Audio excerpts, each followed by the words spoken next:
Hello guys, my self Shivam और आज ये हमारी क्लास नंबर 4 जिसके अंदर हम सीखेंगे प्रोडक्शन पॉसिबिलिटी कर्व। गाइस ध्यान देना, ये एक बहुत ही इंपॉर्टेंट टॉपिक है।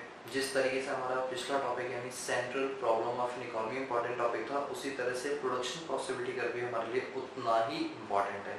इस पर से ज़्यादातर केस स्टडी बनती है जिसके बारे में हम अभी डिस्कशन करेंगे कुछ टाइम के बाद। लेकिन अभी हम ये सीखेंगे कि प्रोडक्शन पॉसिबिलिटी कर्व क्या होता है। तो गाइज इसको समझने के लिए एक बेटर तरीके से एक एग्जांपल हमें क्रिएट करना पड़ेगा अपने माइंड में, ठीक है। और वो एग्जांपल है फार्मर का, ठीक है।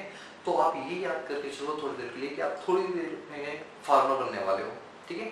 और आप फार्मर हो और आप फार्मिंग कर रहे हो और आपके पास एक फील्ड है, एक खेत जिसे हम बोलते हैं हिंदी में, कि आपके पास एक फील्ड है, उस पर आपको क्रॉप उगानी है और आपके पास दो ऑप्शन है, एक तो है राइस और एक है वीट, ठीक है।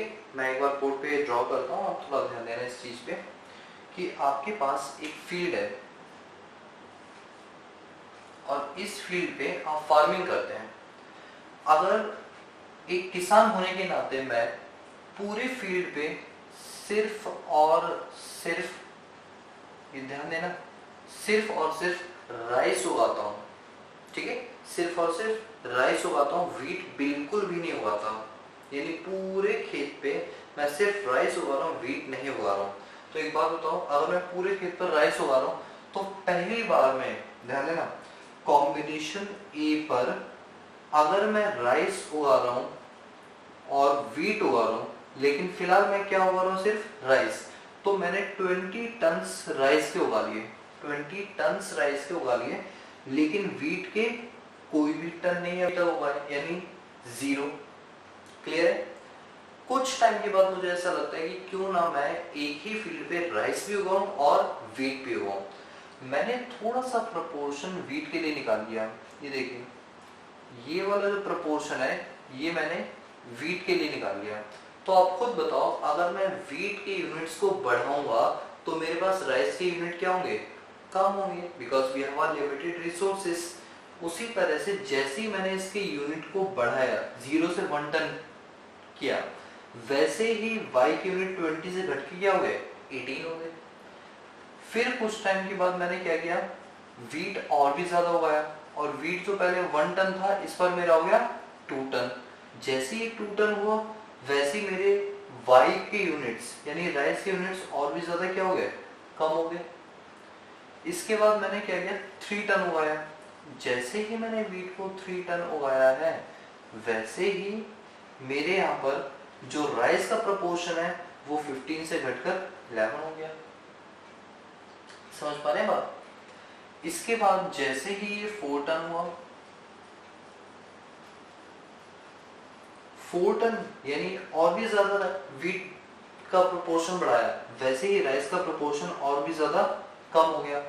और एक दिन ऐसा आया कि मैंने पूरे फार्म पे, पूरे फील्ड पे सिर्फ वीट उगाया और राइस उगाया ही नहीं, 0 हो गया। तो मोरल ऑफ द स्टोरी ये निकलती है कि अगर हमारे पास लिमिटेड रिसोर्सेज होते हैं और हम 2 यूनिट्स को प्रोड्यूस कर रहे हैं, तो जिस तरीके से हम गुड्स x की यूनिट को बढ़ाएंगे, सेम प्रपोर्शन में गुड्स y की यूनिट क्या होने लगेगी, कम होने लगेगी, just because of we have a limited resources. इस वजह से अगर हम एक यूनिट को बढ़ाते हैं तो दूसरी यूनिट हमारे पास क्या होने लगती है, कम होने लगती है। ऐसे कॉम्बिनेशंस से बनने वाले कर्व को हम PPC कर्व कहते हैं, यानी प्रोडक्शन पॉसिबिलिटी कर्व, ठीक है। ध्यान देना, यहाँ पर जो सेटिस्फेक्शन लेवल मुझे A पर मिल रहा है, सेम सेटिस्फेक्शन मुझे D पर मिलेगा, सेम सेटिस्फेक्शन मुझे F पे मिलेगा, सेम सेटिस्फेक्शन मुझे B पर, C पर, सब जगह मिलेगा। अब आप कहोगे नहीं, ये चीज नहीं समझ आई कि सेम सेटिस्फेक्शन हर लेवल पे कैसे मिल सकता है, बल्कि यहाँ तो डिफरेंट कॉम्बिनेशन तो सेम तो नहीं मिल सकता। तो आप लोग प्लीज ध्यान दीजिए, अगर मैं आपको बोलूँ ये अकाउंट्स है और ये इकोनॉमिक्स है, अकाउंट्स में 0 मार्क्स है, इकोनॉमिक्स में 20 है, एक तरफ आपके रेप्टे बजेंगे क्योंकि 0 है और एक तरफ आपको शाबाशी मिलेगी, 20 आउट ऑफ 20 है। नेक्स्ट यूनिट टेस्ट में आपके 1 मार्क्स आए, यहाँ थोड़ी शाबाशी मिलेगी क्योंकि पिछले बार 0 आए थे, और यहाँ आपके रेप्टे बढ़ेंगे क्योंकि पहले 20 आए थे, अब 18 है। तो रेप्टे पढ़ना तो निश्चित है, चाहे वो फर्स्ट हो या वो सेकंड टेस्ट हो। फिर क्या हुआ, कि नेक्स्ट टाइम आप अकाउंट्स में लाए 2 नंबर, यहाँ और शाबाशी मिलेगी, जहाँ पहले 0 थे फिर 1 हुए फिर 2 हुए, यानी इंक्रीमेंट हो रही शाबाशी, और यहाँ फिर आपकी पिटाई पड़ेगी क्योंकि फिर प्रोपोर्शन क्या हो गया, कम। यानी हर लेवल पे आपकी पिटाई पड़ना और शाबाशी मिलना निश्चित है। इसीलिए कहा जाता है कि यहाँ जितने भी हम कॉम्बिनेशन बना रहे हैं सब पर हमारा सेटिस्फेक्शन लेवल क्या है, बिल्कुल सेम है, चाहे फिर वो ए हो, चाहे फिर वो बी हो, सी हो, डी हो, ई हो या एफ हो, हर लेवल पर आपका जो सेटिस्फेक्शन लेवल है वो बिल्कुल क्या रहेगा, कांस्टेंट या सेम रहेगा। ऐसे कॉम्बिनेशन से बनने वाले कर्व को हम प्रोडक्शन पॉसिबिलिटी कर्व कहते हैं। ठीक है, एक बार मैं फिर से सिंपल वे में बताता हूँ। प्रोडक्शन पॉसिबिलिटी कर्व दो गुड्स के कॉम्बिनेशंस को कहते हैं और हर कॉम्बिनेशन पर मिलने वाला संतुष्टि का स्तर एक समान होता है। सेटिस्फेक्शन लेवल क्या होता है, बिल्कुल कांस्टेंट होता है, बिल्कुल सेम होता है। इनसे बनने वाले कर्व को प्रोडक्शन पॉसिबिलिटी कर्व कहते हैं। बिल्कुल इजी डेफिनेशन है, अगर आप इस एग्जांपल को माइंड में स्टोर कर लो। ठीक है, आप देखना जो मैंने लिखा हो बिल्कुल सेम है, कुछ अलग नहीं है उसके अंदर। Production possibility curve, it is a combination of two goods, देखो दो गुड्स की कॉम्बिनेशन है, which represent same satisfaction। देखो सेम सेटिस्फेक्शन है at each level of output, किसी भी आउटपुट पर ले लो, मेरा जो सेटिस्फेक्शन लेवल है वो क्या रहेगा, सेम रहेगा। with given और limited resources, मेरे पास जो रिसोर्सेस है वो क्या है, लिमिटेड है। अनलिमिटेड होते तो ये नहीं होता, फिर तो दोनों ही बढ़ा सकता था अगर अनलिमिटेड हो, जो कभी होगा नहीं। हमेशा रिसोर्सेस क्या होता है, लिमिटेड। एक को बढ़ाओगे तो दूसरा कम होगा, एक को हटाओगे तो दूसरा बढ़ेगा।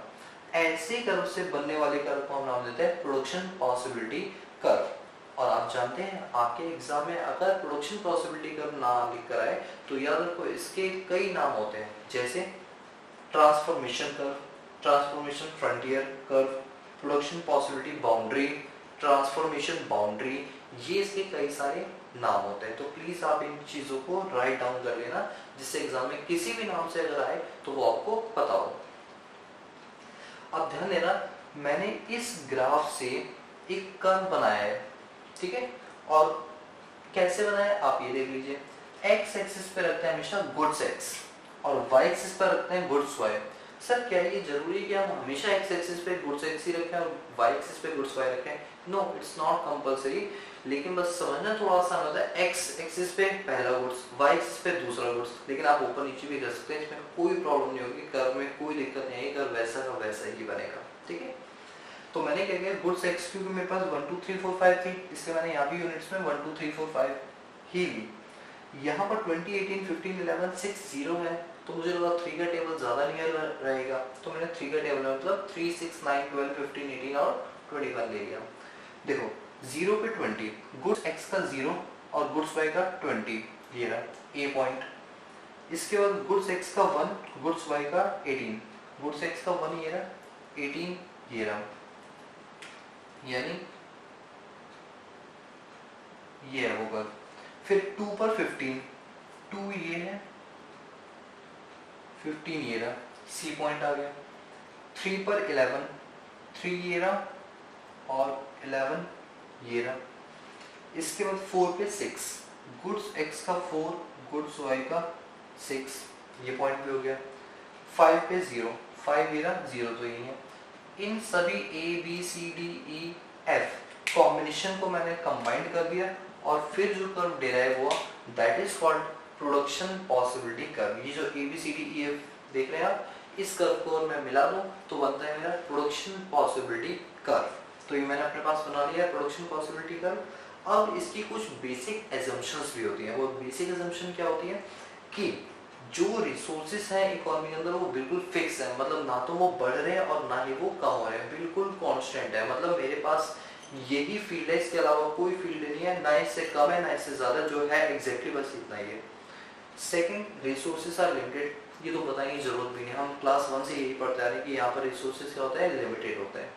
Resources are fully and efficient utilized, हमने अपने पास जो रिसोर्सेस हैं उनका पूरी तरीके से यूज किया है, कोई भी वेस्ट नहीं किया, कोई भी स्क्रैप के रूप में हमने बेचा नहीं, जो है उसको हमने पूरा यूज किया है। Technology are remain constant, technology ना तो अपग्रेड हुई है और ना ही आउटडेटेड हुई है, ये बिल्कुल कांस्टेंट है जैसे वो पहले हुआ करती थी। ठीक है, यानी टेक्नोलॉजी में कोई चेंज नहीं आया है।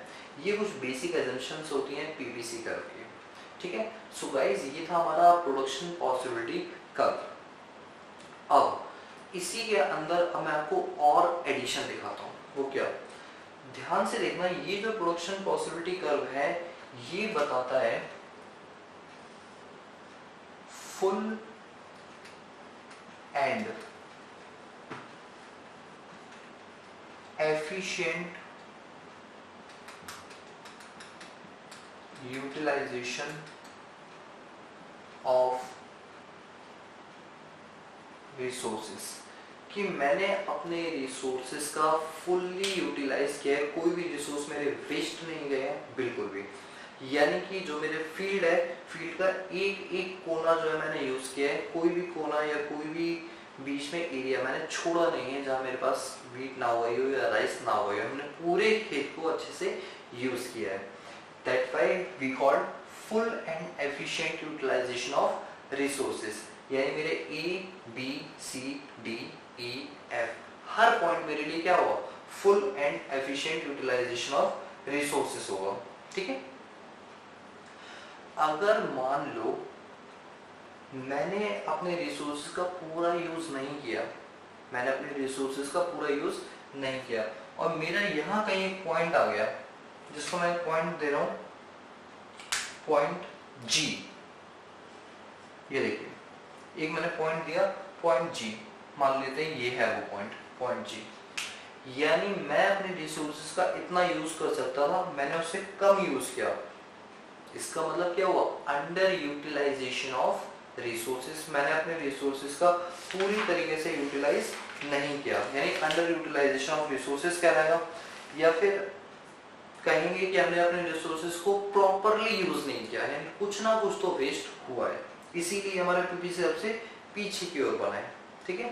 तो इस पॉइंट को हम क्या बोलेंगे, अंडर यूटिलाइजेशन ऑफ रिसोर्सेस, हमने अपने रिसोर्सेस का प्रॉपर यूटिलाइज नहीं किया है, ठीक है। और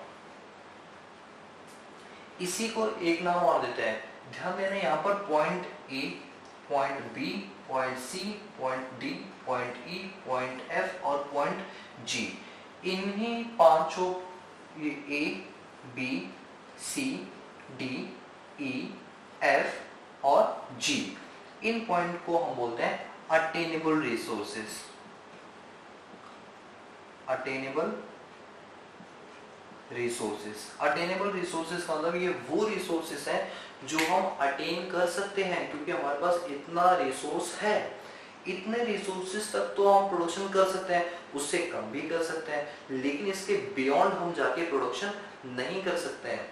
एग्जाम्पल के तौर पे मेरे पास 1000 रुपए, तो मैं 1000 रुपए से इतने कॉम्बिनेशन बना सकता हूँ, थोड़े से कम भी बना सकता हूँ, 750 के बना सकता हूँ, 600 के, 500 के, 200 के, उससे कम बना सकता हूँ। लेकिन कोई मुझे बोला 1000 रुपए है और तुम्हें 1200 के कॉम्बिनेशन बनाना है, तो वो नहीं हो पाएंगे। तो 1000 रुपए अगर है, 1000 तक के कॉम्बिनेशन मिले क्या कहलाएंगे, अटेनेबल रिसोर्सेस। उसी तरह से मेरे पास फुल एंड एफिशिएंट यूटिलाइजेशन तक के जितने भी पॉइंट होंगे वो सारे अटेनेबल होंगे, उससे कम है तो भी अटेनेबल है। लेकिन अगर उसके बियॉन्ड अगर मैं कोई पॉइंट आउट कर दूं, जैसे पॉइंट एच, पॉइंट एच ये मेरे पीपीसी कर्व से बाहर है, इसीलिए इस पॉइंट को हम नाम देते हैं नॉन अटेनेबल या फिर अनअटेनेबल रिसोर्सेस। यानी ये वो रिसोर्सेस हैं जहां पर हम अपने रिसोर्सेस को नहीं पहुंचा सकते हैं। मेरे पास 1000 रुपए है और मैं चीज 1200 की लेना चाहूँ तो नहीं ले सकता, नॉन अटेनेबल। चीज 1000 के 1000 रुपए है मेरे पास, अटेनेबल। चीज रुपए 1000 है, चीज 800 के, अटेनेबल। यानी इसके अंदर जितने पॉइंट होंगे वो सारे अटेनेबल रिसोर्सेज होंगे, इसके बियॉन्ड जो होंगे वो नॉन अटेनेबल रिसोर्सेज कहलाएंगे। तो ये था अटेनेबल और नॉन अटेनेबल, तो ये चीज समझ में आएगी। सो अब हमारा अगला टॉपिक आता है, ठीक है। तो मैं इसे एक बार रब कर देता हूं, फिर आप लोग देखिए।